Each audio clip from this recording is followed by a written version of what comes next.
Good evening, everybody, and welcome to Las Lomas High School for the Battle of the Creek soccer style here. Anthony Schultz along with Dan Wall. A couple teams, Dan, looking to make the playoffs. Now, both these teams, you've got Las Lomas coming in. They really ran off a nice winning streak to start the year, scored a bunch of goals. On the other side for Northgate, not so good with the overall record, pretty good in league, and they've been really stingy giving up goals. Well, you know, this game, Tony, is it's kind of strange.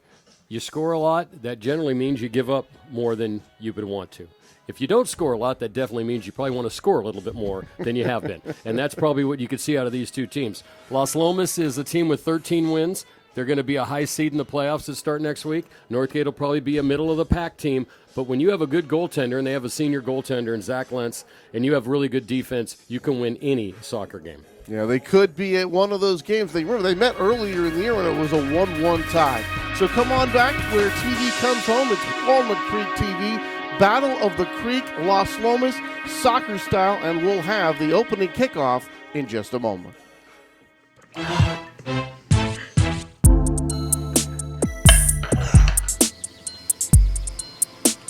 Bro, I don't know. I honestly don't think we should have had Jessica drive. Yeah, bro, Katie's gonna be so fun. It's so worth it right now. I'm really in the movie right now, careful, dude. Bro. This is awesome. Oh god, everything's so moving so oh, fast. He's gonna stop sign. Hello. I think we're fine. Oh, okay.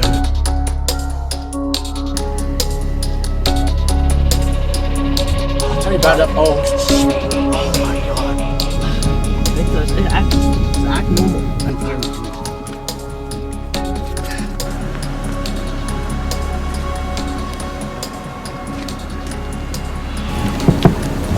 How you guys doing? Doing pretty good, officer. Good. Hey, the reason I stopped you, kind of rolled that stop sign back there. Do you have your license registration? Yeah. That one. Is that your license right there? In your hand? Oh yeah. If I could grab that from you real quick. And Nick, is it? Yeah, Nick. Nick, how much have you had to drink tonight? I haven't had anything to drink. Nothing to drink at all? How about you over there? Did you drink something? Nah, I haven't drinking anything. Because I'm smelling alcohol coming from the car. Is there a reason for that? I haven't had any. Nothing at all? Go ahead and come on out. We'll do some field sobriety tests, and we'll find out where you're at. Okay? Turn right here for me. See where my light is? Right here for me. Look where my light is. All right, yeah. See? Right here. Okay. Go ahead whenever you're ready. All right.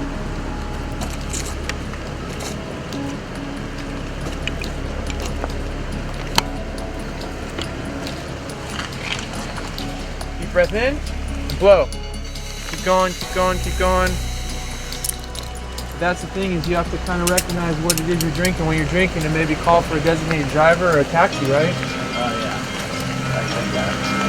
All right.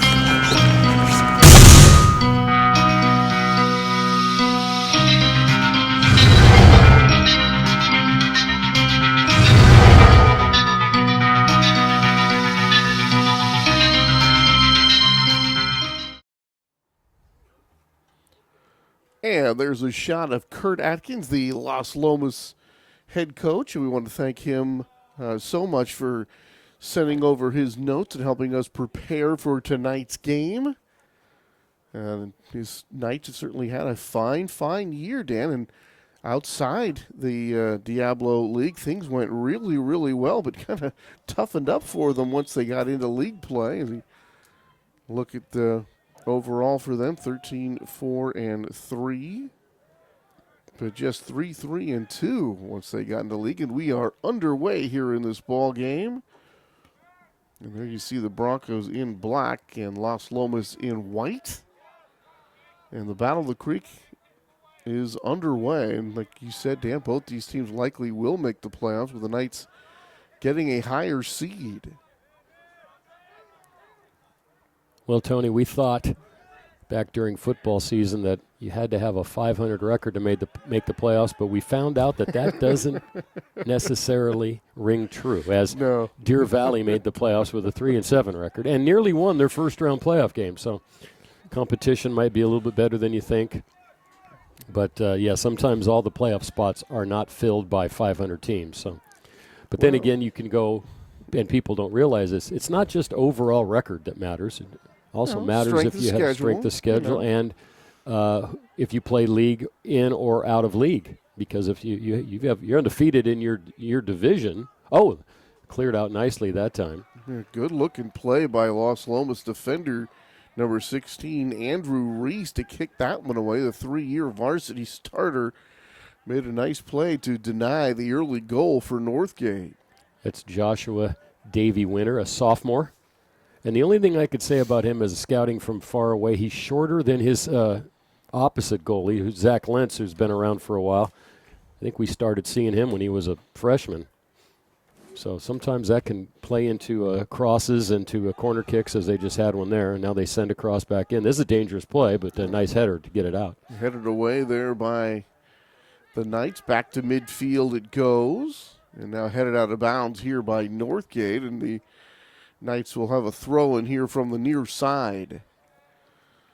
So things really started out a ball of fire for these Las Lomas Knights, and they were really, they were whipping some teams, Dan. They scored 8 goals on one occasion, 7 goals on another occasion. That's a lot of goals. On yet another. That's a lot of goals in soccer, Tony. That is a ton of goals. They won a couple of 3-1 games as well, but I think we've mentioned earlier that once they got in the league, things definitely tightened up for the Knights. I just wanted to mention, Tony, as the play starts to kind of spread out, and you can see Nikita Charsov, Jonathan Louie, Andrew Ranella, and Jordan Burks, the back line for Northgate. There's Jonathan Louie, kicked that one out of bounds. You can see up front, forward-wise, number 16, Daniel Shinada, is playing one of those spots. There was Steve Chappell on the bench there, sitting in the middle of your screen behind this throw in here upcoming for Northgate. Midfield, German Acosta, one of the players there, is another. Northgate's had pretty much most of the pressure so far. Has played about 4 minutes of this game. A couple of bodies collide, and down goes Carlos Villalta, number 4 for Northgate, but he's able to get back up. And here's Northgate on the attack. There's one set and knocked away. Nice looking play right there for, I believe that's Joshua Davey Winter in goal right now for the Knights. Jake Gaines, one of the strikers up front, along with Shinada. He put a left foot on that one, and Davey Winter sent it just wide. I noticed him in warm-ups that he had pretty good traction going left to right. And another corner kick. One of my favorite plays in soccer. He'll do the short way this time, and it's knocked away. And there's our guy again, Davey Winter, making another play coming out of that goal area and being aggressive with it that time. And here's the Knights able to get this one back to midfield. But so far, it's been the Broncos on the attack, but right back the other way is now Zach Lentz will take care of this one. And even though it's been really nice weather lately, that field now that it's dark is probably just a touch slick. And you could see on that long pass, it slid right down to the goaltender. It was a nice play by Miles Ramos, able to take the legs out from underneath his opponent that time, but clearly got the ball first. And that's number 24, Jordan Burks, ends up with the ball. And I don't think there was anything wrong with that particular play. He clearly got the ball first before knocking Burks to the ground. I don't know what that was about, but hey, Tony, I ref basketball. I have to set some kids down every once in a while. So you never get any lip, though. Everybody's. I had some lip last night, and he didn't lip me for very long. Let me tell you that much. It's a very thankful job that you have, right, Dan? Thankless is the thankful is what you get from the winners. Thankless is what you get from the losers. I'm being facetious. Dan. Thank you, Tony. That's today's word, facetious. This is when you're going to be kicked out of bounds. These are the points when people ask me, so what do you guys do? This is where we talk about other things, because in the MLS, the minute the ball goes out of bounds, there's 9 guys there to give them another ball. Here you got one ball. So you got to wait for it to come back. And remember the one game we did where the ball went out by the road over there by Casper's. By the way, there's a plug for Casper's if you're in the mood for a good hot dog.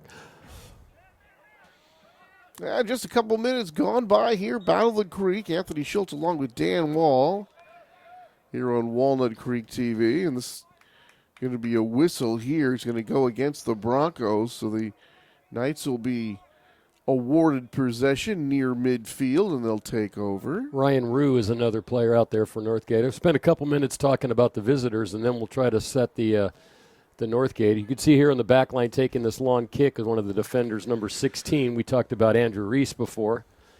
Also across that back line, number 13, Marshall Howell. Number 21, Harris Masterson. There's a good name for you, a good strong name. That was a good. Tim Whitinger headed that ball backwards really nicely, but not close enough to the goal to really produce a good scoring chance, but certainly a nice-looking play. Joshua Marquez was in. He's along that back line and maybe possibly midfield as well. He's going to med school, and one of the captains, a senior.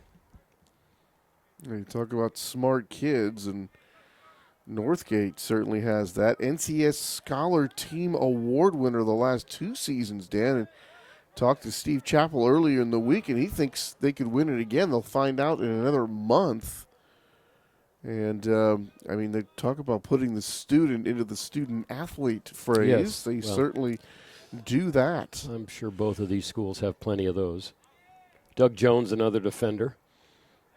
You can see they're probably, it almost looks like they're playing well, right now there's really no way to tell. Most teams play that 4-4. You could play a 4-3-3, 4-2-2 is the common one. Some teams only use one striker, though, and since we were talking about Northgate, they look like they have 2 up, but with a stingy defensive strategy, they might only use 1. But I always like 2 strikers up. You can't.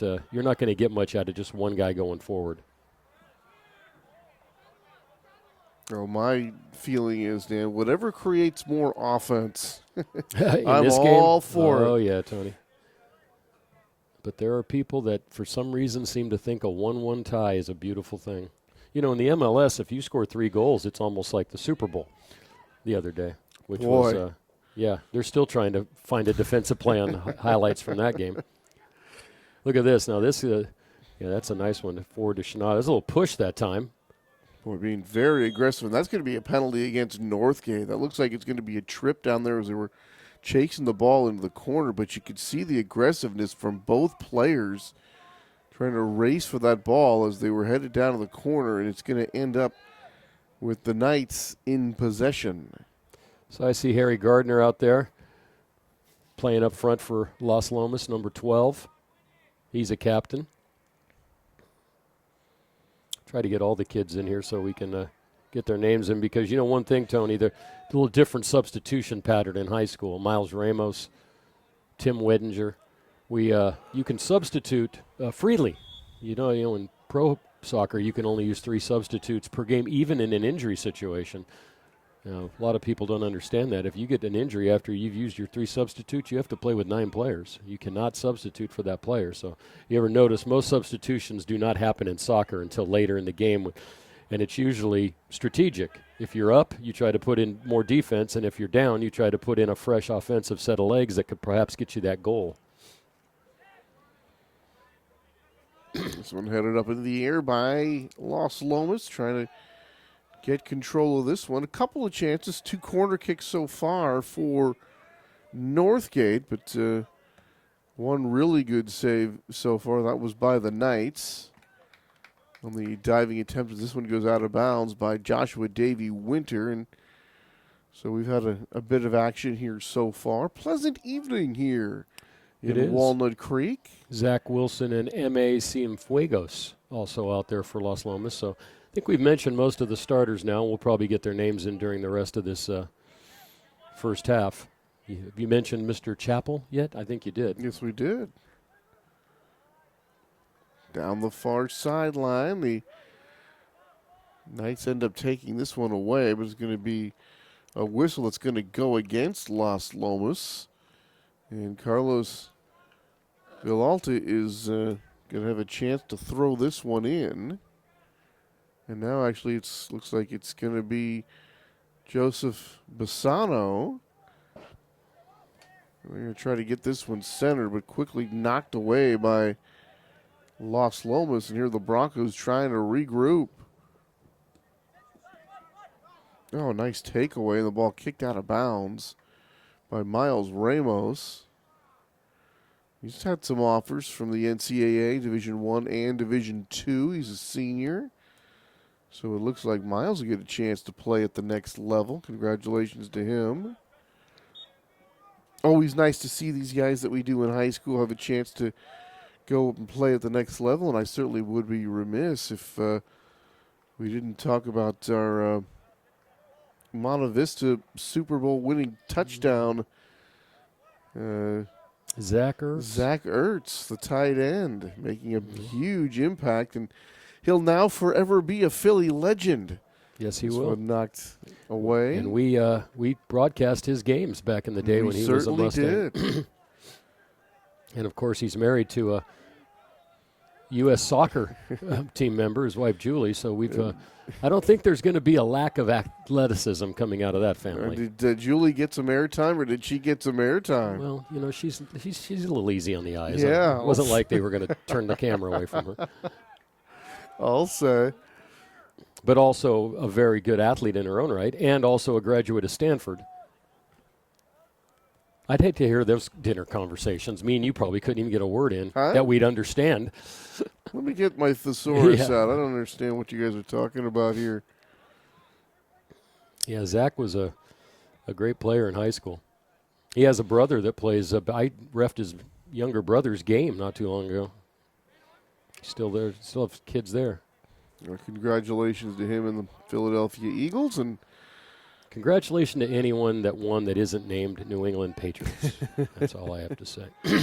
here's one bouncing into the zone. This will be headed back. And Zach Lentz, who has not been a very busy man, takes this one. So far that defense for the Northgate Broncos coming in as advertised. It's as We're advertised. still very early. Yeah, they might have to have someone go back there and tap Zach on the shoulder every once in a while if he gets any more action than this. We're knocked out of bounds again. And sometimes, you know, when you have a situation that Zach is, and he's a fine goalie in his own right, but always nice to have that defense in front of you, just preventing some of those high percentage shots, if you will. Here's Howell with some fancy footwork, trying to get it to a teammate, and then tapped away. It was Marshall Howell. Looked very good with the footwork there. And this one's going to go out of bounds at midfield, and the Broncos will have a chance to throw it in. Kurt Atkins, the head coach here at Las Lomas. Scott Brenzel, the assistant varsity coach. Grant Dillon, he's the JV coach. Herman handles the freshman. Ron Abreu is the athletic director. Tim Kruger, also an athletic director here. And Tiffany Benson is the principal here at Las Lomas High School. We want to thank them for always providing us with a nice spot to cover these games. Of course, we were here at Las Lomas last week doing basketball. Always a couple of Battle of the Creeks on our schedule every year. I think we've had 3. Here's one kicked ahead. Nice job to make sure to not go offside, but it's a 2-on-1 situation. Then Zach Lentz not playing around with number 15, Tim Whitinger, just breathing down his neck. He just kicks it out of bounds. Good defense, though, that time. They mirrored the forward on the outside, and then a secondary defender came in, cleared the ball into the goal. But, of course, when the ball's kicked in like that, the goaltender cannot handle it. He has to kick it back out, and the possession goes to Las Lomas. But they do have some speedy defenders, and that shot shouldn't be too much of a problem. Yeah, off line that time, and not a whole lot of zip to it. So very easy play that time for Zach Lentz. Oh, here's a nice job. Gobbling this one up, quickly getting to a teammate for Miles Ramos. That was a nice play. Taken away. Completing that first pass, usually not too difficult, but completing that second one, Dan, always a little bit more on that difficult scale. Body hitting the floor, no whistle. I do have to give Northgate some credit for finally getting uniforms we can read the numbers off of, Tony. That's an important component. There was that one year, and I told you the story last week about San Ramon's varsity basketball team who has white uniforms with white letters with a slight gray trim that have now been banned and can't be worn next year because the referees can't even see the numbers on them. And there is a reason to have numbers, especially, 25 years ago, there weren't a lot of high school games on TV. But some teams have to start thinking about that, too. I mean, there is a reason why there are certain colors and certain designs, and that's why there's numbers on shoulder pads and TV numbers. On TV right? numbers, it's for the announcers to see them and make the game a little bit easier. Now, I know that's not something that most high school athletic directors worry about, but it is something to think about nowadays, especially if you're a team like De La Salle or a big team like Mitty or, Bishop O'Dowd, Pittsburgh, the teams that do get on TV a lot, and you should think about that. It makes it a little bit easier. Well, also, how about just for college scouts? For anyone, really. How about for your mom? Well, I think your mom would look at your face and know who you are unless you're wearing a helmet in football. I was going to say football, I don't know. My mom probably would not have wanted to admit to me running around out down there. All right, here are the Knights. Whitinger will throw it in for Las Lomas. Got it again. Does a nice job to use his body to shield off the defender, but he touches it last as it goes out of bounds, and the Broncos will have it anyway. And I just like the way some of these very good players, Dan, will use their footwork, but also use their body to gain leverage and gain position on the ball, kind of like a box out. It's like basketball. There's various basketball techniques used here, football techniques. I would say when you're running down the sideline after a long pass, that's kind of like running after a long pass in football. You can't really interfere with the guy, but you can bump him a little bit like you can in football. You can't hold him, obviously. It's a similar strategy. Then once you get inside the box, and of course then there's some strategy of hockey, which is once you get the ball inside, deflections and stuff to get the shot on goal is the most important thing. Get it on goal, and you never know what'll happen. I don't know if there's much baseball involved in soccer, Tony, but the other three sports do share some elements. Baseball doesn't share a lot of elements with inning. It's kind of unique in that sense.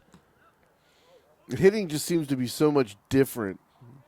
Well, there's a hand-eye coordination thing, but still I'm standing out there with a stick trying to hit a ball that somebody's trying to throw past me. I would say one thing that does is a goaltender and a fielder. They use a glove, and they see things coming at them 100 miles an hour sometimes, and they have to have great reflexes. So that's one little part of it. But baseball does tend to, there was indoor soccer for years, especially even around here, and it really looked like a hockey game, and they had power plays. And incredible.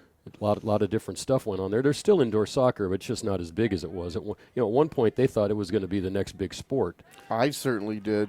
I caught a couple of those California Cougar games on, Dan, and it was up and down and super fast. And I'm like, well, this is going to be really popular. And then I talked to a gentleman who was actually calling the California Cougar games, and he basically told me that we're not drawing flies. I know. It makes you wonder in a way, because people complain. If there's a complaint about soccer, it's the scoring. There's not enough scoring.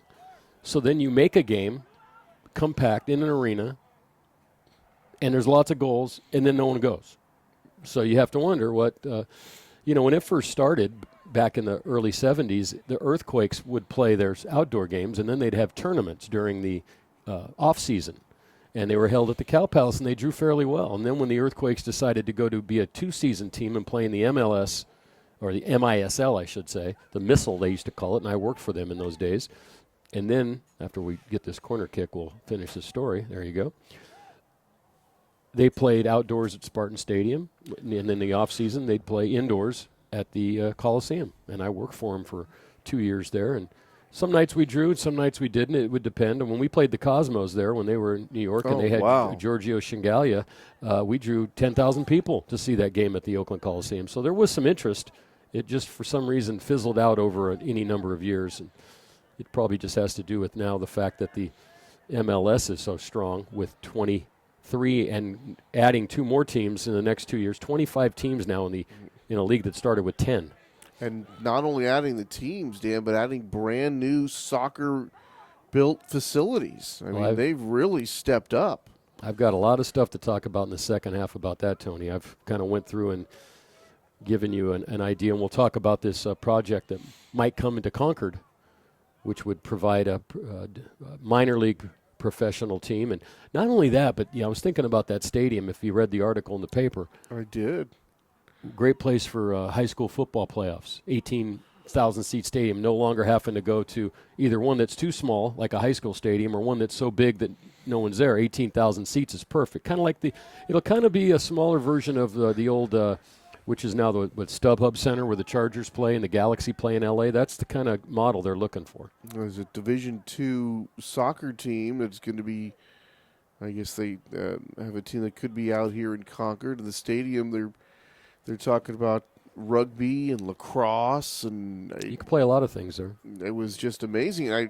They didn't get into a whole lot of detail, but I'm thinking to myself, are you talking about bringing minor league, professional minor league teams here to that is just fantastic. I've news. always thought Concord could be like a Stockton. If they could build a minor league baseball stadium and even a hockey arena, why not try to take the Barracuda out of San Jose, where they play in the same rink as the Sharks, and have a minor league hockey team playing Concord? That'd be incredible. Can you imagine 4,000 or 5,000 people going to a hockey game in Concord, going to a minor league single A baseball team? And the California League needs teams. They lost 2 of their teams. They would easily expand into a expansion thing. So there's a lot of possibilities there. But Mark Hall is the guy who is offering that. And who knows, Tony, some of these kids, by the time that's built, they could be playing there. Wouldn't that be a wonderful situation for them? Be able to chance to make some money, playing the sport that they love. And when I was talking to Chappell earlier in the season, we were talking about all of his guys doing so well academically, Dan. I thought it really brought the importance back. And here's Northgate with possible attempt. Now this one's going to go out of bounds, rescued here by the Knights, but. The amount of people, Dan, that play sports at the high school level, what percentage of them is actually going to ever make a dime playing these sports? And the number is incredibly low. It's not very high, Tony. It's probably less than 1%. The early Knights on the attack, taken away quickly by the Broncos. You see that good double team again.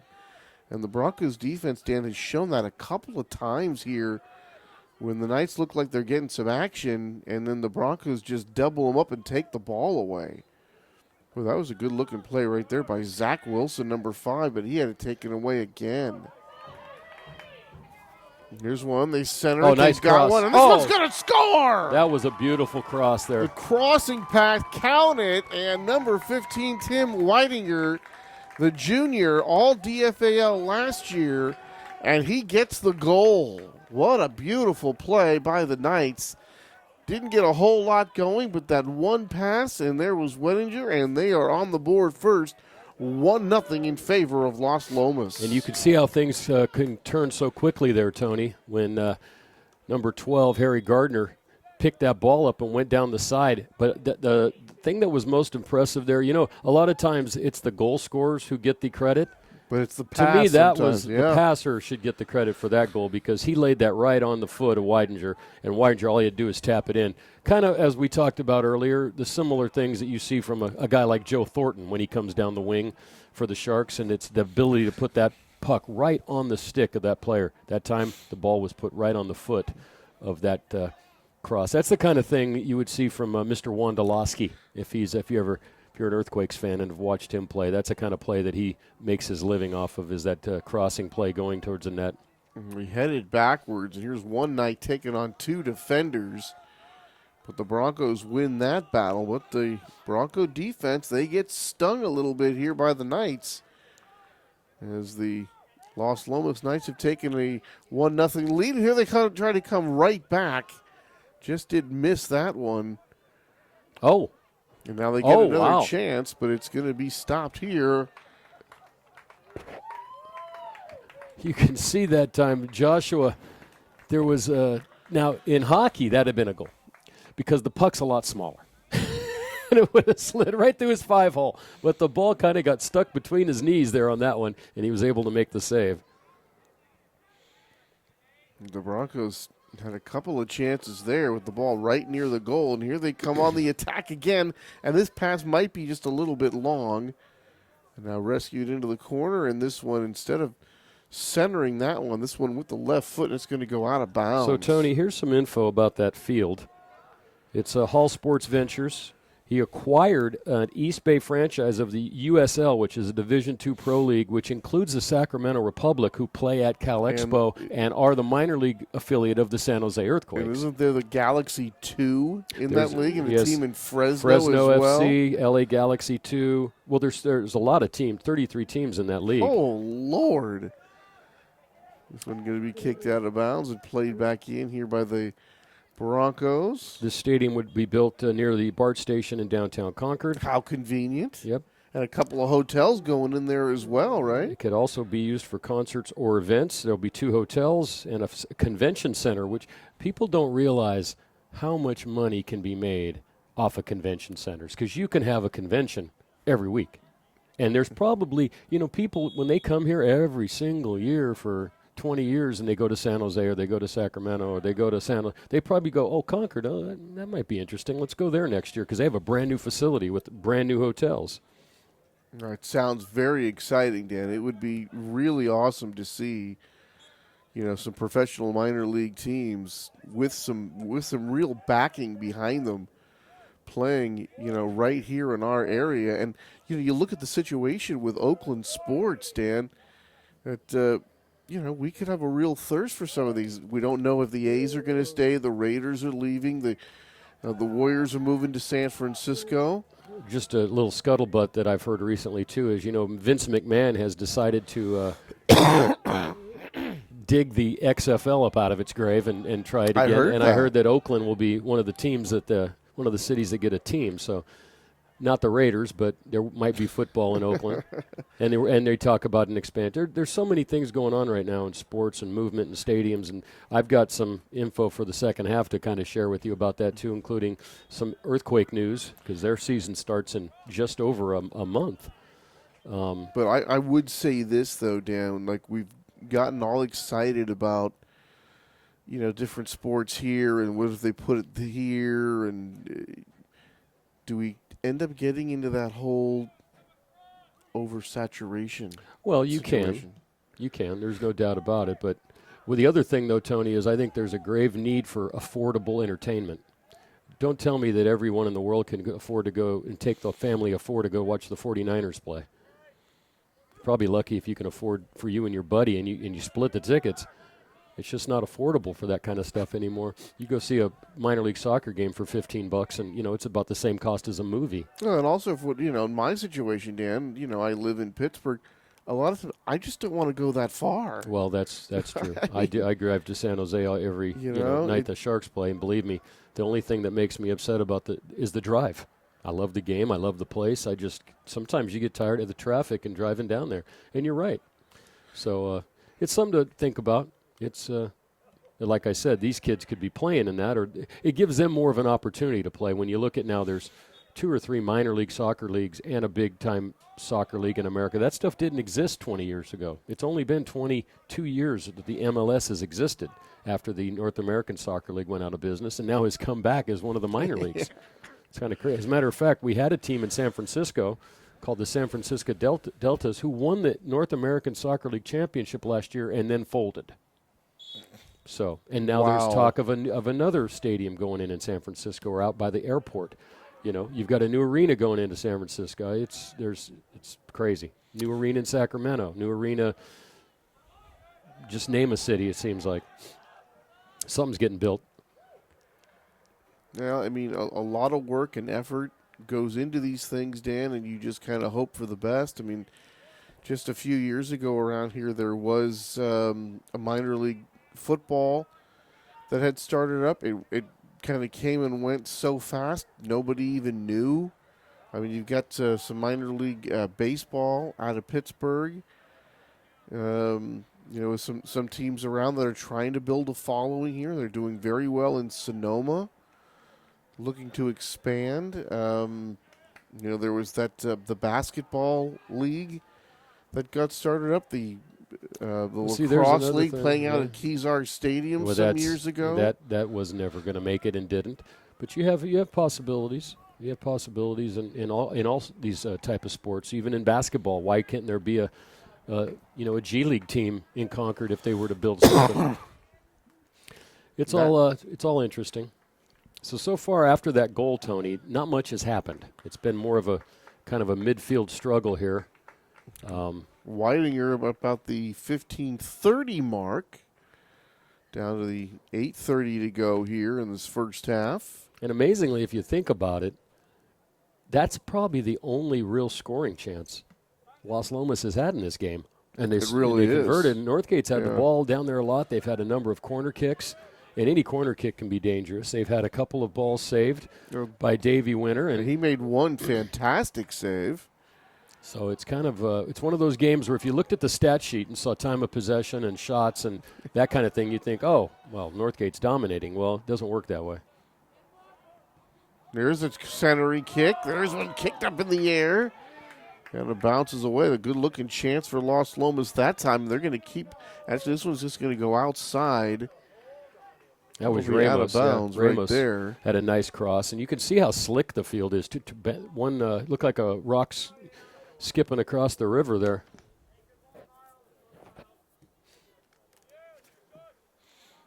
You know, Tony, in the past game, maybe it was because of we've done some of these games right around this date, and it's been cold. And there would seem to be a lot more substitutes in those games where they were moving guys in and out maybe to keep them fresh. I haven't seen too many substitutes in this game. One thing I've noticed over the years, Dan, some of the fundamentals with these players, they seem to be getting better, quicker with their feet. Of course. Yeah, they used to be. We out at the community center where I work in Antioch, we have a Monday afternoon 3-hour session of kids as little as 2 and 3 years old out there learning how to play soccer. Yeah, and it's all about dribbling and passing, and they're not even really on the field yet. It's obviously in a gym, but hey, and I go by Antioch has that facility with the 2 fields out there over by the softball fields. I go by after work some nights, 10:20 at night. The lights are still on. There's still people still up there. playing. They're still playing. So it's definitely taken a bite out of the sports consciousness. It's just whether you'll ever be able to make it like it is in Europe, where it's a national religion so much. And of course, this is a World Cup year, and unfortunately for us, we don't have the United States in the World Cup.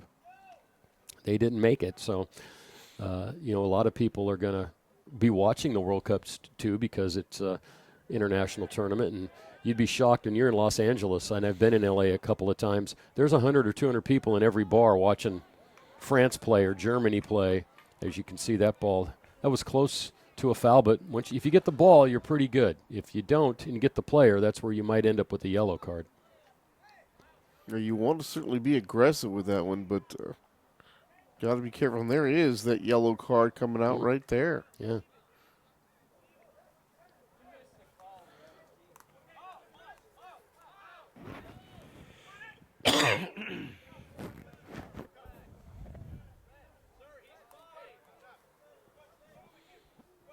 So now we've got a stoppage here. That's Miles Ramos is off the field right now. Doesn't appear to be injured in any way. Well, he might have got something happened after that. He just got the yellow card. Doesn't have to come off the field for that. Well, no, he was the yellow card even on him. The tackle was made by a Northgate player. Yeah, I don't think it was on him. And something happened with either some. You know what? I hate to tell you, Tony, but you know what a lot of this stuff is nowadays? People mouthing off to the other team. I mean, I deal with it every day. It's just you have to nip it in the bud. And the referee that time, you could see that he nipped it in the bud. That's true. He went over and dealt with it real quick. But a lot of times it's just stupid chatter that and I hate to say it. It doesn't matter who you are. Doesn't matter what sport you're playing, what league you're playing, what players you have. 2 words to somebody equals fight to somebody else, and that's the unfortunate truth of it. I've seen kids get into fights over hey. They feel like they're being disrespected. I'm telling you, that's the word. Respect. They all want to be respected. And I tell them real simple, guess what? You got to earn respect. You just don't get it. There's a shot, and there's Lentz able to knock that one down right to Zach that time. But Ryan Hughes is in the ball game with a nice shot there. a nice play there. Brian Hughes able to get some mustard on that one, but not able to get that one in the goal. And one thing, we are seeing the ball move up and down the field at quick paces Ooh. sometimes. This one, That one came wide back a little left. closer than anyone would want to. Now, this is what this is where I got a spot for this since the ball's almost down on North Main. This Sunday, the San Jose Earthquakes are going to unveil their 2018 jersey, and it's going to be at Hornet Field in Alameda at 11 o'clock. And there's going to be a little celebration there as the Earthquakes get ready to start a new season. And I went through their schedule last night, Tony, and they are playing the Galaxy again at Stanford Stadium on June the 30th. The rest of the games will be at Avaya Stadium, which is a beautiful stadium. If you haven't been there, 18,000 seats. And if this one they want to build in Concord is anything like that, it's going to be a beautiful stadium because that's an 18,000 seat stadium down there as I heard well. 18 to 22,000 out there in Concord. I mean, that seems like seems pretty ambitious. You know, I would think, Dan, with some of these type of Division II type of minor league teams, you'd almost think they'd be starting at a junior college with a nice facility, or even some of the nice high school facilities. No, but you know, the thing is that teams. Here's the thing, and I don't know if it'll ever get that big. As we better keep an eye on this play. It's getting a little dangerous. There's a crossing pass, and there's Davey Winter there to take it away. That one. The perfect example, Tough Tony, angle is there. Sacramento, where they started out as a club team. They became a USL team. They are now the affiliate of the Earthquakes. They play in a 12,000-seat stadium at Cal Expo. For those of you that might remember, and I know our producer Matt Bolander does, the old Sacramento Cal Expo Amphitheater where we saw many shows. That's the same grounds where that stadium is, and they sell out every game. And they want to build a new stadium downtown for an MLS franchise, which was supposedly going to be announced in December when Nashville was announced. I'll talk about that in the second half. But for some reason, they have not greenlit that Sacramento MLS franchise yet. But that's their goal. So can you imagine you build a stadium for a club team that became a minor league team that could become an MLS team, which could lead to international matches being played there? No. Olympics type things. You know, say they have the Olympics in LA, which they're going to have in 2024 or 28, one of the two. But they're going to need soccer stadiums to play all these games in because they're going to have an entire tournament. Maybe they'll play them here. Who knows? It could lead to that would be fantastic. Amazing things. And, Tony, you know the other thing? It could never get built. And I've seen them happen both ways. Yeah, we've heard about the ones that are going to get built and don't get built. So Yeah, like every A stadium for the past 20 years. Out to the side. Can they get a centering pass? They do, but headed away by the Broncos. The clock has been stopped at 1:55. Does it stop inside? Oh, I think it 2 stops. minutes. I think it stops inside 2 minutes, and the referee keeps time on the field. I think yes. I think that's how it works here. We did have a little bit of stoppage, but not too much. This one wide to the right. But a good chance. It was close. So once again now, Tony, the ball's all the way down in Concord. So we talked about the Earthquakes, and they've signed a bunch of international players this year. They have a new general manager. So here comes Joshua Davey Winter, the sophomore. And he'll get a chance to kick this one away for Northgate, or for Las Lomas, rather, who leads 1-0. And, Tony, I do have a trivia question for you. Name the 4 football stadiums and 1 baseball stadium that still house MLS teams that do not have their own soccer exclusive stadium. That's today's trivia question. We'll answer it in the second half for you, but that should. And Dan will have to answer that himself. This one rolls up, and Lentz is going to come out aggressively and take that one ahead of a Knights player. That was kind of a scary situation there for the Broncos. You should be able to get the baseball stadium. That's pretty easy. I haven't followed MLS all that close, though. To be perfectly honest with you, Joshua Davey Winter taking this one.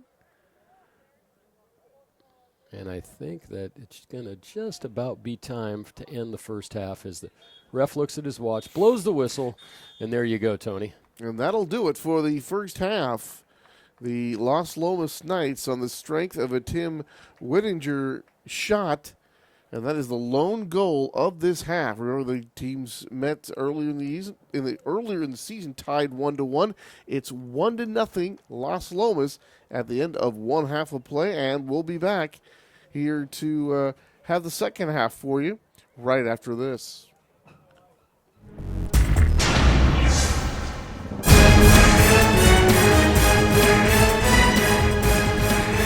Look, that man's gonna throw his used motor oil and filter into the garbage can.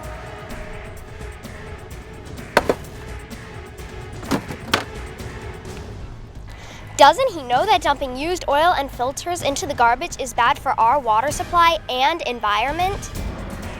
And it's against the law. Let's stop him! Oil Busters Multi-Powers!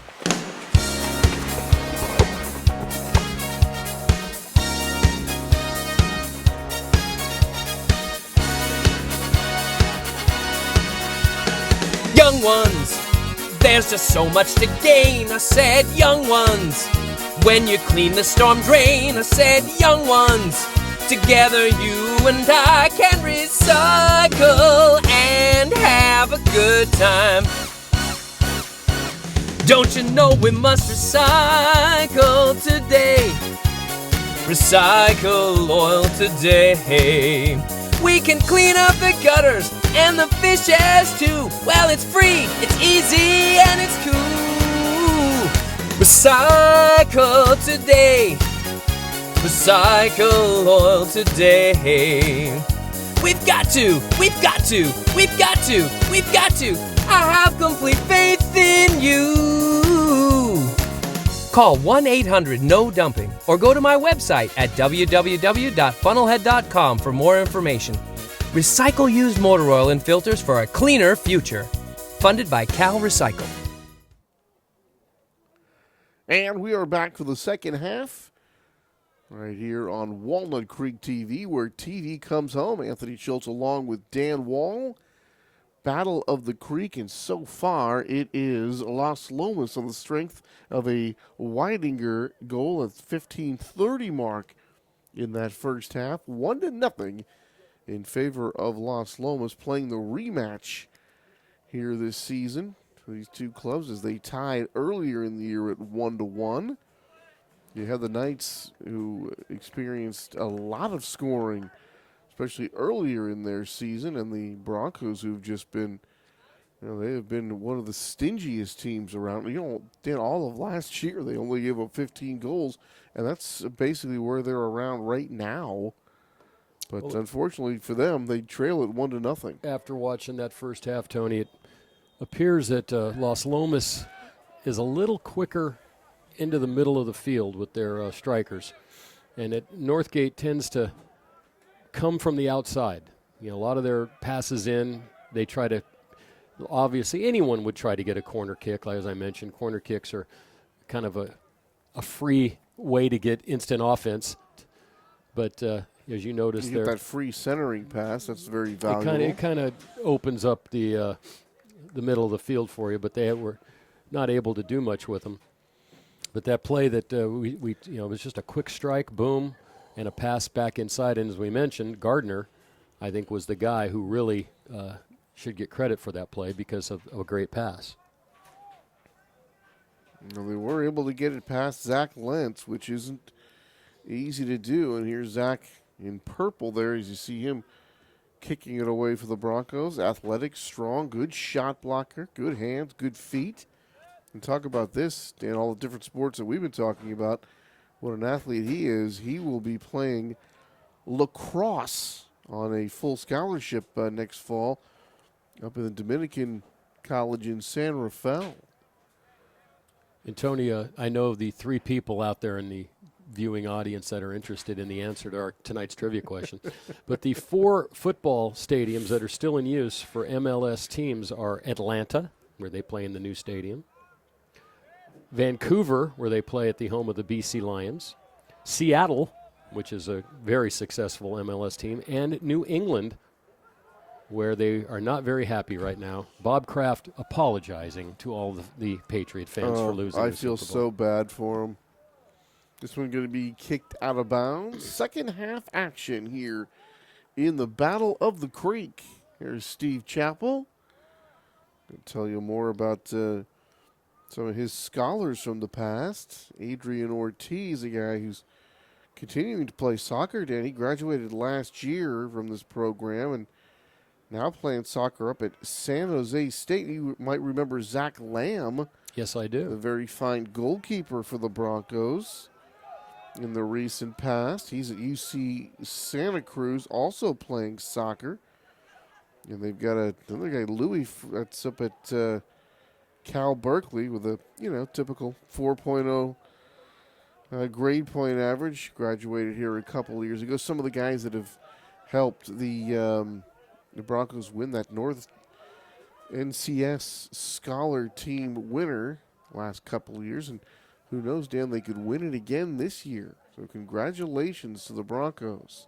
And Tony, Matt was in here during halftime. We were talking about there are some gaps in soccer where the ball, obviously this doesn't Like that happen one. in MLS soccer where the ball goes all the way down to the next town. Somebody throw them another ball. They have advertising all the way around the deck, and there's another ball. But how do you make one thing that, and this is a simple thing. This isn't even widening the nets or changing the offside rule.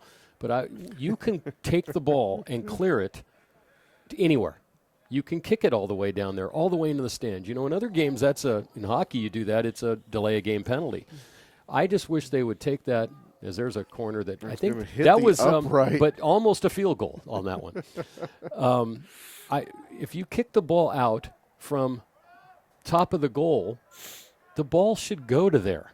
You shouldn't get it where it went out of bounds. You should get it from where it leaves. That would preclude them from kicking the ball out of bounds there or trying to make a play which would lead to more offensive chances. But no one will consider we that. have been doing this for the last several years with all of our suggestions, and they are not going to change the rules because of us. Well, I did get a phone call from the FIFA, and there was no movement on that rule change. But doesn't that kind of make some sense? Sure. You shouldn't be able just to kick the ball out of bounds. You can just kick the ball for a mile, and it doesn't matter.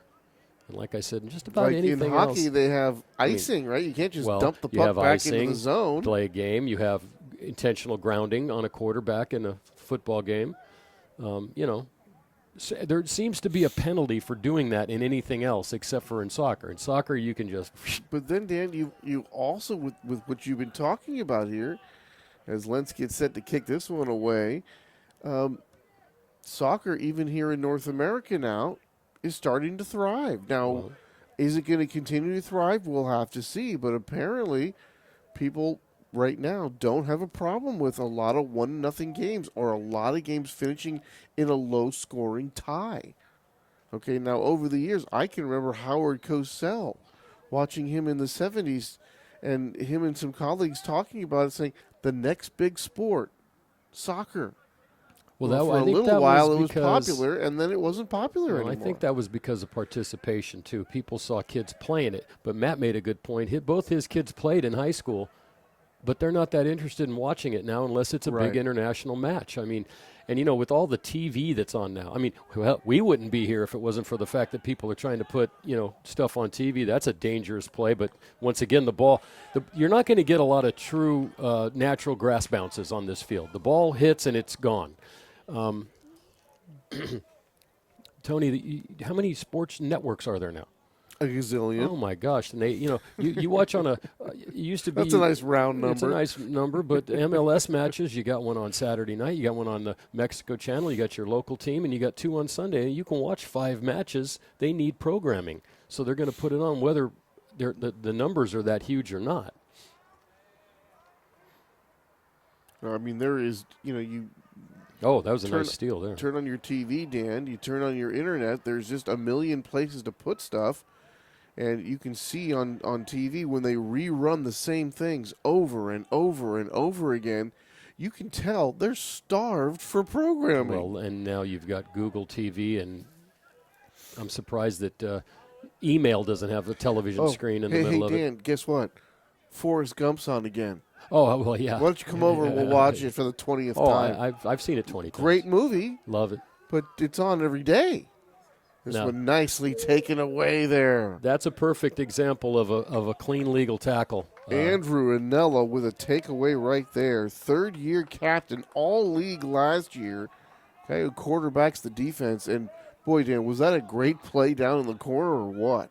He got in front of his man. That's the important thing, and it's kind of hard to believe that still, no matter how many games you watch, guys don't do that. When you get in front of your man, you take the ball away, it's not a foul. It's that from behind stuff that leads to that real, sometimes they call it real, sometimes they call it faked injury that a lot of soccer players like.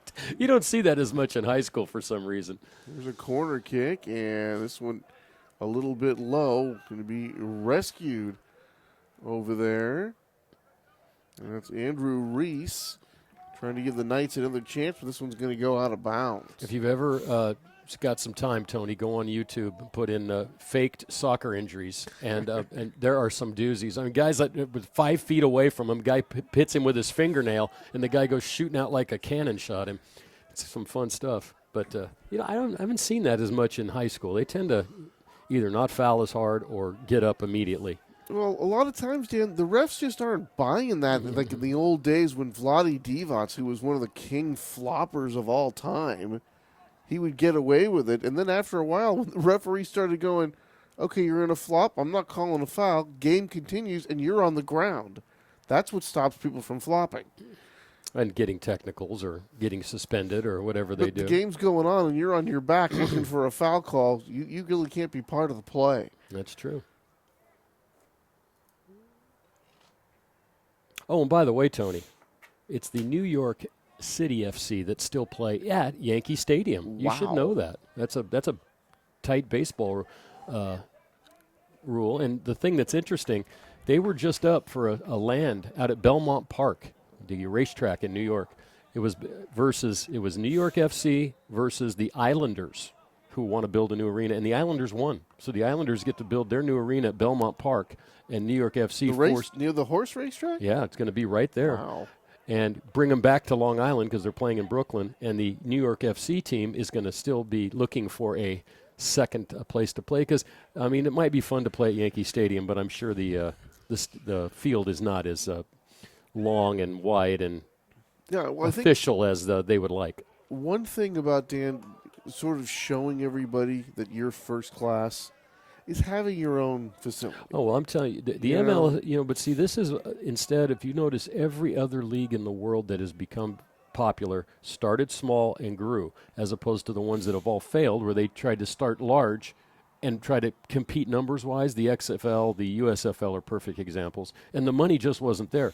The MLS went into it and went backwards. They were playing in huge stadiums, and now they're playing in 20,000-seat stadiums that are full most of the time, and the atmosphere is incredible. Yeah.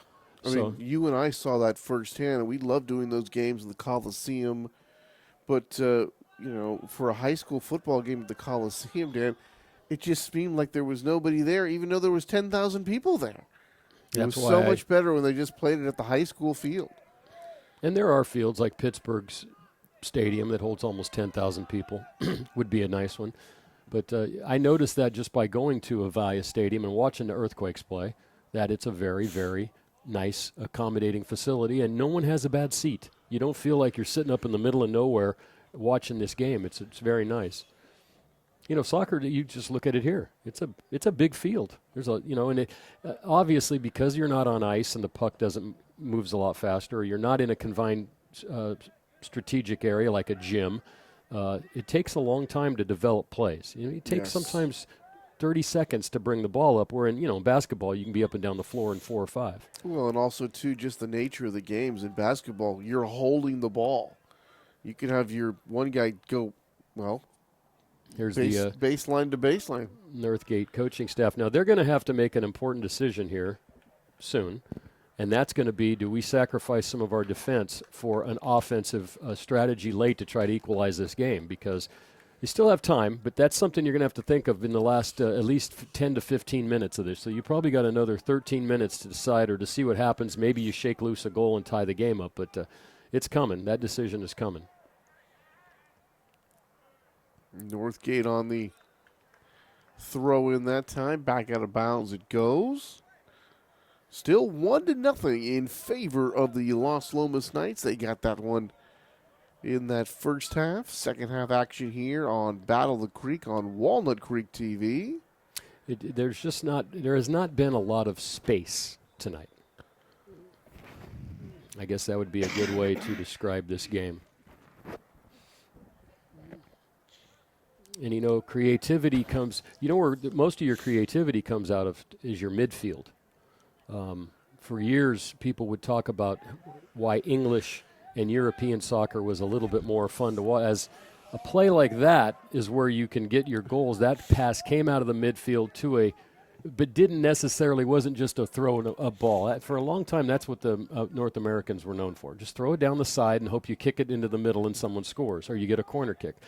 You ever watch European soccer, that ball's in the middle of the field, and then it goes to the wings, and it's a lot more creative, and the passing is a lot more, I would say, aesthetically pleasing to watch. There's that throw-in for the Knights, but whistle blown here against Las Lomas. And Zach Lenz will have a chance to kick this one away.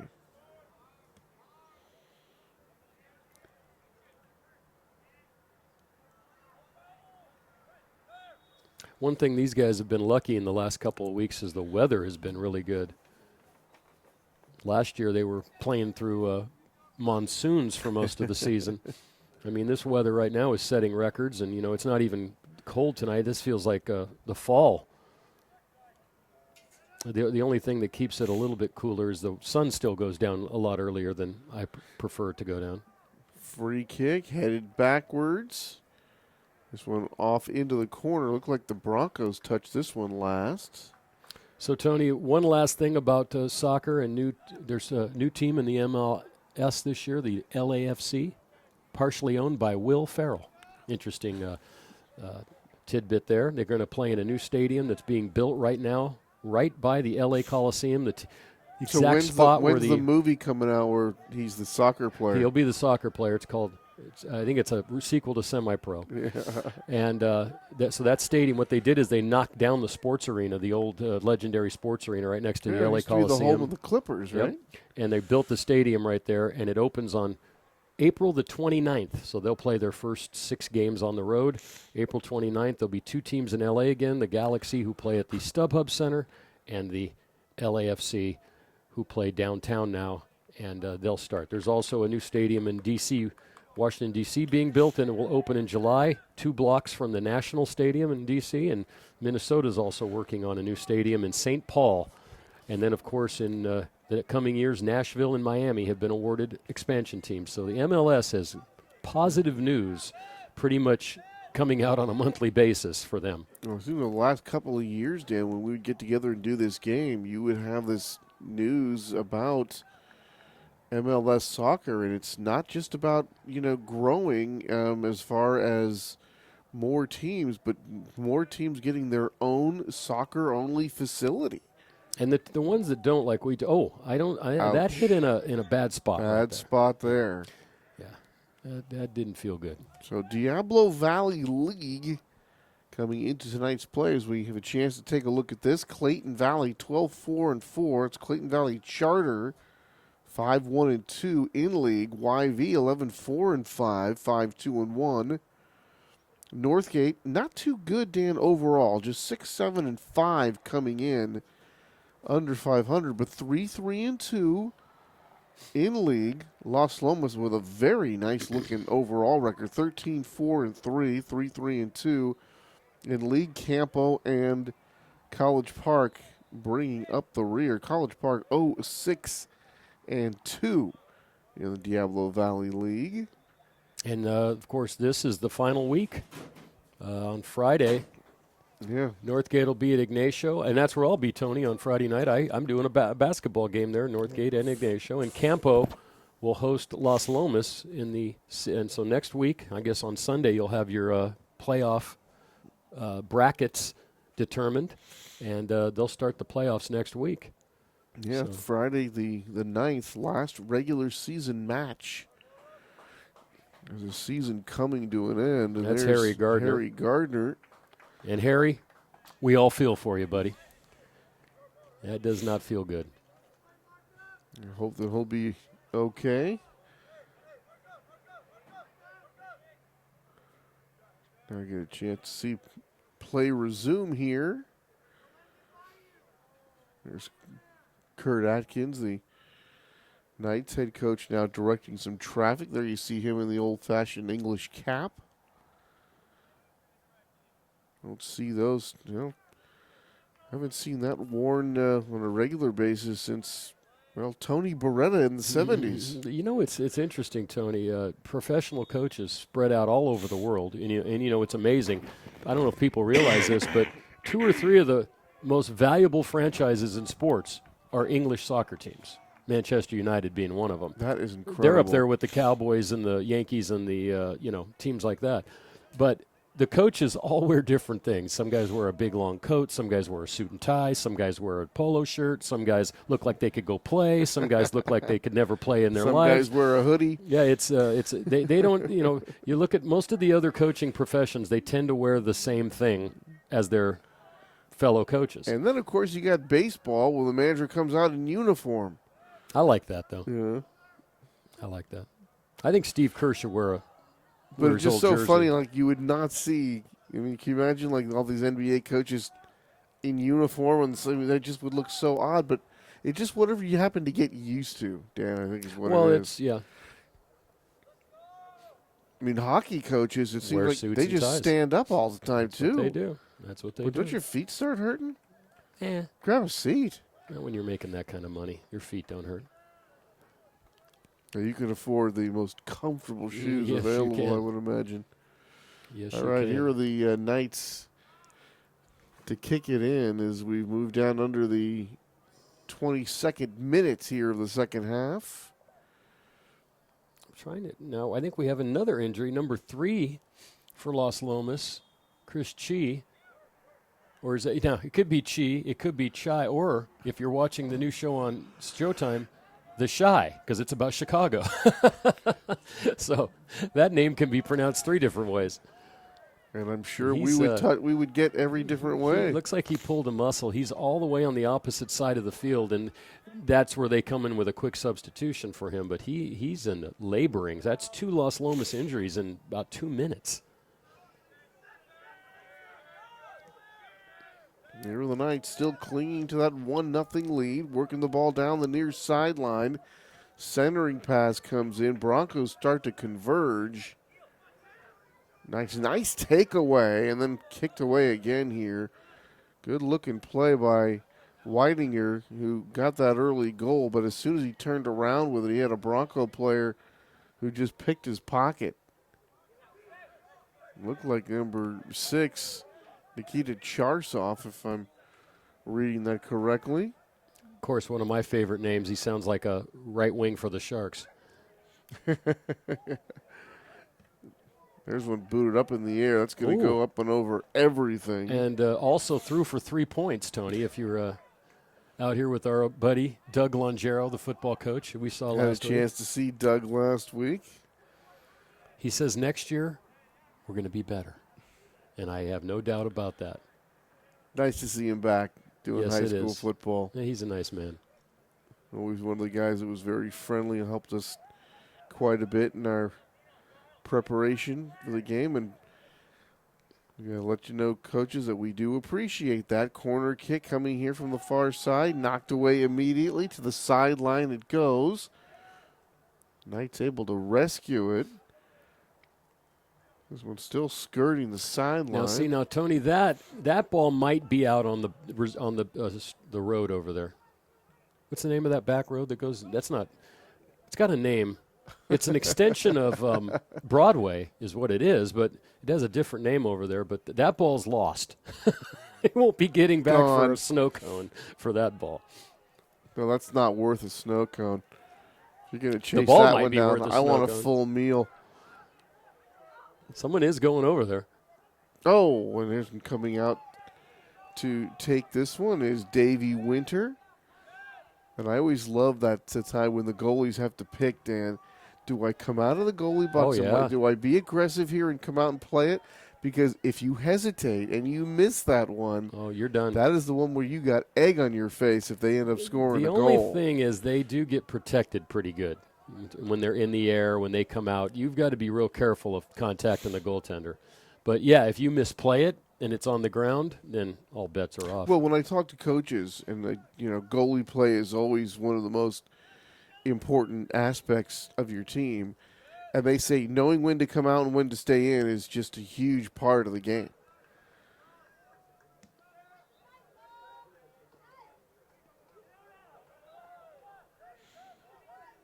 Broncos still looking for that equalizer. Coming up there on the far side. And they really just haven't had those chances. They have not had a lot of scary chances down in the Las Lomas end. And, really, in this half, there have not been a lot of great this is, if you want to talk about defensive soccer, you've seen it here over the last 35 to 40 minutes because this – you can see, and that's, like I said, for us, it's always entertainment. Everyone wants to be entertained. Scoring entertains. But if you're a purist, good defense can be just as exciting to watch, especially if you're used to playing this game. Now, I'm not going to go out and tell you I played a ton of soccer. I played a little bit, but I have watched a lot of soccer and been involved in soccer, and it sometimes good defense is but it also, good defense can sometimes lead to good offense because of the way you can turn the ball around so quick. And, well, it's not that you have to score. This is when you're going to be kicked up on over everything after being deflected, but it's the threat of scoring. Mm-hmm. And if you see some goals go in early, then you think, hey, something's going on here. So the next time the ball gets close to the goal, you're a little more on edge. A little bit of scare into the goaltender, who's kind of used to. You make a few saves early, you get your rhythm. You miss the one early, it can be a big problem. Northgate had another corner kick. They're not getting the ball up, into the box where you can make those headers and some of those deflections that go back the other way. But that's a steal after a bad pass. Well, it's been an interesting strategy, Dan. It seemed like in the old days when you would see those corner kicks, they were always with that arc to give the offense a chance to head the ball in, or maybe a header pass to somebody else, something of that sort. But a lot of times I'm seeing these low line drives or even these ones on the ground where it just seems like you don't have nearly as much of a chance. And I mean, that's just different strategy, and if it works, that's great. But it just seems like, if you give that ball some arc to it, give one of your offensive players a chance to go up there and head the ball toward the goal. There's one kick goalward, and that will be handled as Davey Winter to the ground. So not a super difficult chance for Joshua. He made that look rather routine. And now we have a stoppage. I believe we have an injured Bronco. And that was number 17, Jake Gaines, who was a bit slow getting up. And now they're going to substitute for Jake. Coming into the ballgame now is number 4, Carlos Villalta, the sophomore. And a good sign, Harry Gardner is back out on the field after recovering from that unfortunate injury that he received. There's Harry coming in, and he replaces Ryan Hughes, number 12, number 2 rather. And we resume action here as we get under the 16-minute mark. So still plenty of time here for the Broncos as this one goes off the referee. Now here's a 3-on-1 situation, and wisely the ball is kicked back here. Knights trying to give themselves some better opportunity with some numbers and some fancy footwork, but unable to stay on his feet. But the Knights able to keep it here. Boy, that was a lot of good work there done by Number 5, Zach Wilson. It's just one of those things, Dan, where every time he turns around, there's 1 or 2 black jerseys right on top of him. I was just going to say, Tony, have you noticed that tonight there has been very little open field for a solo player? I mean, a player that has, I'm talking maybe 5 steps on someone or 10. There has been very little field. There is defense everywhere. I mean, you talk about, being like a magnet and just drawing defenders from everywhere. And that was great defense by Northgate that time. Took that ball right away. But they had 3 guys surrounding him and another there for the short kick that came off of the offensive player that time. This one over toward the sideline. Knights trying to keep this one in play. They do. Can they get a centering pass? They do. This one headed goalward and misses wide left. Now that was an exciting play. That was one of the better plays of the game and required a lot of skill, that header. And you talk about that centering pass. That would have put it away. Over on the other side, Dan. That was done amazingly well just to give the Knights a chance that particular time. Good looking play by Las Lomas. And you're right, Dan. The way things are going, the Broncos, that could have been the ball game right there. I think a 2-goal lead would be almost insurmountable at this point. But now Northgate's going to have to think, and we do see, looks like Gaines is coming back in the game, who's one of their strikers up front. But they need to really seriously, here comes another player. So they are going to substitute here, and you got to think these 2 guys are guys that are going to play a little bit more up in the front and who can probably put the ball into the net. Just 1 goal for Las Lomas here tonight, but they, Dan, are no strangers, as I said, to scoring goals. Remember, they won their first 8 matches of the season, and within those 8 matches, Dan, they got 8 goals against Lodi, 7 against Mount Diablo, and 6 against El Dorado. And then you throw in a handful where they were winning games 3-4 to 1. So they are no strangers to goals being scored, but when you're going up against a team like the Broncos who give up less than a goal a match, that's the kind of situation they're in. They've now played more than, pretty much a match and a half, more than a match and a half against the Broncos, and the prolific Knight offense has scored only 2 goals. And you can see Northgate now moving one of the defenders farther up there, only playing with 3 backs. That 4th defender looks like he's ready to come up and enter the play if need be, which has got to be a strategy down the goal with 12 minutes to go. Here's one kicked into the zone, headed. This one's going to go way wide to the right. That might be the best chance they've had to score a goal tonight, really, when you think about it. Davey did make that nice save in the first period, but that's one of the better plays they've had. So that's and they're going to get a corner out of situations, Dan, where you can get that real quick redirect when the ball's in the air like that. And I want to point out the guy jogging. What a great, think about it. He's jogged the whole game, so not only is he getting his exercise, but he's been able to watch the game. I mean, he's just jogging around the track. Broncos after that corner kick. Yeah, this one's going to go out There of he bounds. goes again. Matt picking up on it. There he is. Got his music going, getting his exercise. So Tony, watch a little soccer too. It's while that he's time at of year it. too where we've had all kinds of stuff going on. You know, the Super Bowl just ended, and the NHL All-Star Game, the NBA All-Star Game's coming up, the Academy Awards are coming up, and starting tomorroll, bicycle kick going right up and over the crossbar. That was that a lot closer than Dan, I thought it was going to be. Joshua Davey Winter mishandled the ball that time, gave the Broncos a chance, and with a super athletic move with the bicycle kick, they nearly, talking about the Broncos, they nearly had the equalizer. And they almost tied this one up here. That was incredible right there.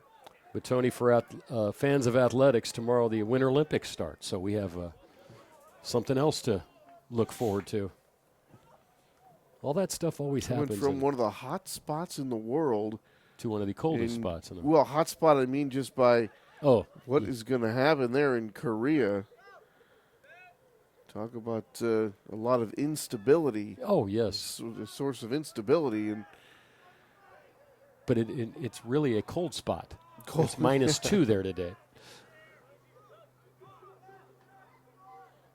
But just you hope these kind of things, Dan, with North and South Korea, you hope that tensions can be tamped down with sports, and maybe one of those times where sports can bring us together and kind of give us, those things that we can all be proud of and all be interested in. That's not life and death. I like it. Yes, I would appreciate that. Speaking of life and death, less 9:39 to go. Northgate's got a little sloppy in the midfield here. It's about the third straight pass they've made in the midfield that's been intercepted by Las Lomas, and now Las Lomas has the ball in their lower 20. And then they throw it right out of bounds. That didn't. So I wonder if the jogger can pick that up for us while we're. Is he down there? No, he's on the other side over there. He's on the opposite side. That ball. Yeah, it's funny. I think it was one of the first games we did, though, and it was a girls' game, and it was raining. And it seemed like every play the ball it would roll down to the fence. And you wondered how much time in that was ran off, cost us playing time. And I kept thinking, just throw in another ball. Oh, Gardner made a nice pass through that time. Here's the centering pass, but kicked away by the Broncos at the last moment. So that was Joseph Bassano right there, who was Johnny on the spot to break that one up. It's going to result in a corner kick here for Las Lomas. But that was another some good defensive play by the Broncos to thwart the Knights and keep them from getting on the board for the second time.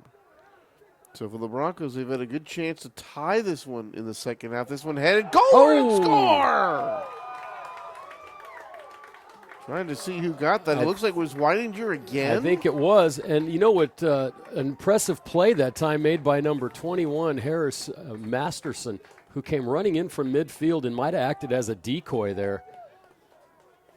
But that was now see that time, Tony, as you talked about earlier, that cross came up and over the first wave of defenders, fell perfectly right into the middle of the field, and the header finds the back of the net, and now Las Lomas has a 2-goal lead, and Northgate is going to have to really put on a push here to get a goal in the next 5 minutes to have any sort of chance whatsoever. Now, the Broncos have, on several occasions, have played good defense, but it has been the Knights who have been able to get a couple of goals, and here they race down to the end. And the field was a little open that time, but the Broncos could not get a foot on the ball when they needed it. But that time the ball did get very close to the goal. So 2-0 now for the Las Lomas Knights. And the goal scorer today, both times, has been Tim Weidinger, number 15. Able to kick one in, able to head one in. Here's one going across the face of the goalie, and that one will go out of bounds. So there's your score. Good looking scoreboard too, huh? 2-0 in favor of Las Lomas. Time running out on the Broncos. The Battle of the Creek, which we've had the football game this year, Tony, and we had a girls' basketball game. You know, Las Lomas' boys' basketball team is doing very well this year. They've only lost 2 games, and they'll be a force in the upcoming playoffs, which start a week after the soccer playoffs start. There's still another week left in basketball, but soccer finishes up on Friday. Yeah, the 17-18 season, at least the regular season, concluding here Friday, and then of course, the playoffs will get underway shortly thereafter.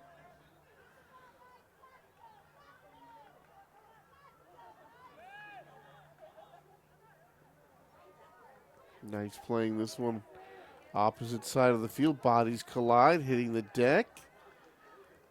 No whistle to stop play.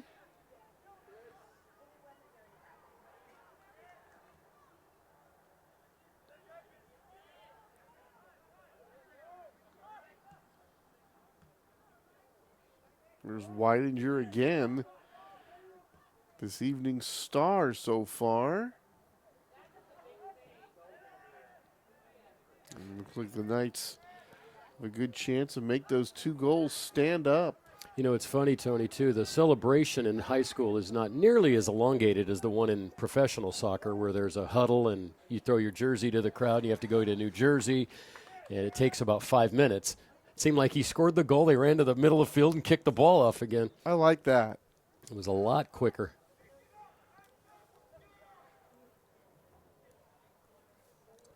I don't mind some celebrating. Enjoy what you're doing, but let's keep it moving along. There's a fine line. Speaking of that, celebrating after scoring, Terrell Owens made this year's class of Hall of Fame and then didn't show up for any of the ceremonies. And T.O. continues to be T.O. There you go. You jostle for it here, and a whistle blown. And the Broncos are going to have it. We're inside, approaching now, getting inside that 4th minute. So you said it, Dan. It's the Broncos now in desperation time here, trailing 2-0. Remember earlier here in this half, we had that situation where Joshua David Winter, the Las Lomas goalie, just mishandled the ball. And then one of the Broncos ended up with a bicycle kick that just went over the crossbar and actually fell on top of the net. And they were that close on what looked like a fairly routine play to tying up the game. And now several minutes later, Weidinger's goal number 2 has seemingly put the game away. It's amazing how certain little things can turn a game around, Tony. And that was one of them. And it's so close. I mean, sometimes when you look at it, sometimes you're like, wow, you know, you missed, you hit the post, you know, you fell an inch short, you hit the ball to the warning track. You know, it's just a touch more in any game. You just, wow. I mean, it's not like when someone just totally dominates, when like pitching a perfect game or something, you know, you have no chance to even hit the ball today. I mean, there's little things like that happen in every game. That's why it's called a game of inches. And sometimes it's called a game of not even an inch. Right. And I guarantee you, if that had went in, it would have changed the complexion of the game, because it would have been off of a mistake, and kind of given them a goal, as opposed to them really earning that opportunity. You know, coming down with a great play, making a few great passes, boom, you score a goal. Okay, that was a good effort. We gave them. Luckily for Las Lomas, the ball was just over the crossbar. Well, Lentz takes this one out of the air with the catch. His outlet pass comes out here, and now we are going to have. This one is going to be put back in by the Broncos here. They're going to get the free kick after the whistle being blown against the Knights. Now we hit that 2-minute mark, Dan. Clock will stop. The official keeping the time on the field. And we haven't had a whole lot of stoppage here. Did have that one injury that cost a minute or so, but can't imagine there's too much time left here for the Broncos.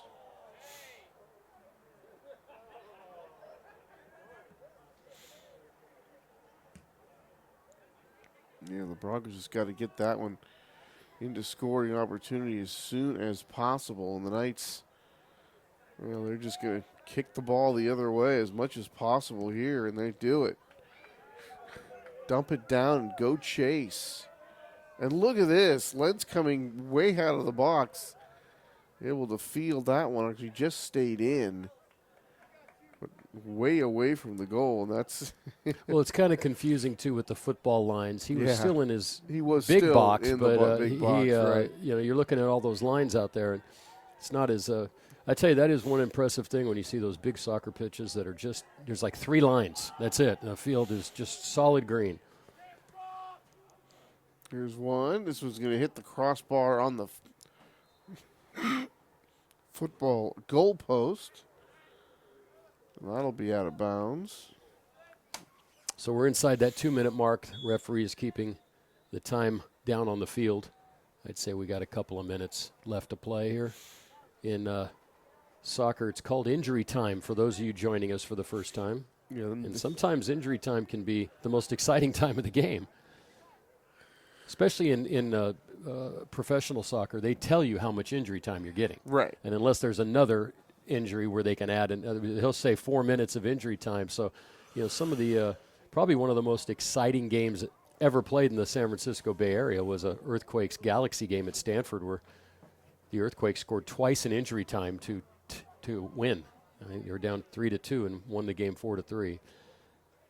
That kind of stuff. I mean, the tension in that, just knowing it. Any game you can see the clock. In soccer, sometimes it's a little different because you think it's done, and then the referee, sometimes he's in the game too. He wants to see that goal somehow. He lets it go another play, and sometimes it's happened.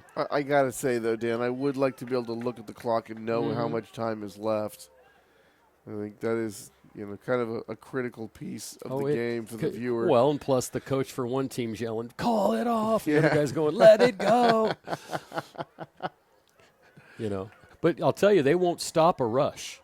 If say Northgate here, say this was a 1-goal game and Northgate had the ball and they were rushing, he'd wait till that play continued before he'd call the time. Right.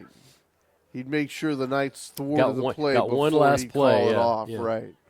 Which could require him to go past time. Now, that's dangerous. Boy, that was dangerous.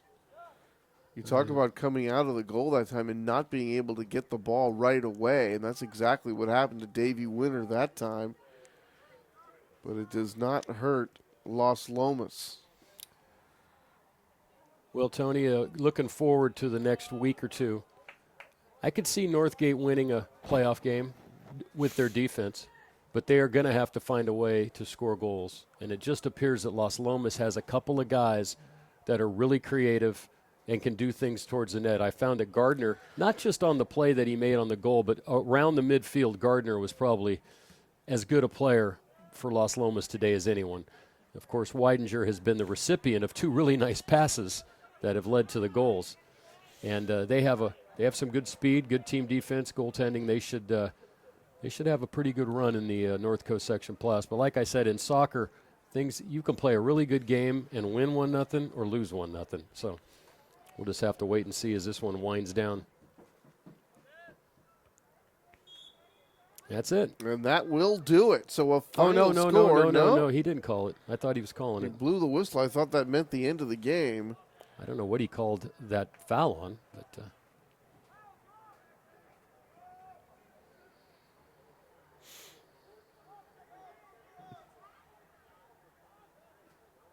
Broncos with the throw in, trying to get this ball goalward as quickly as possible. Here's a cross-field pass.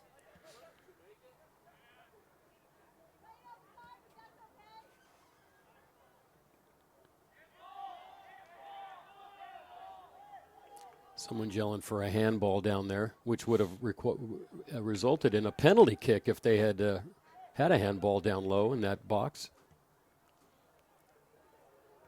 And Las Lomas able to kick this one out. So a corner kick upcoming here from the Broncos.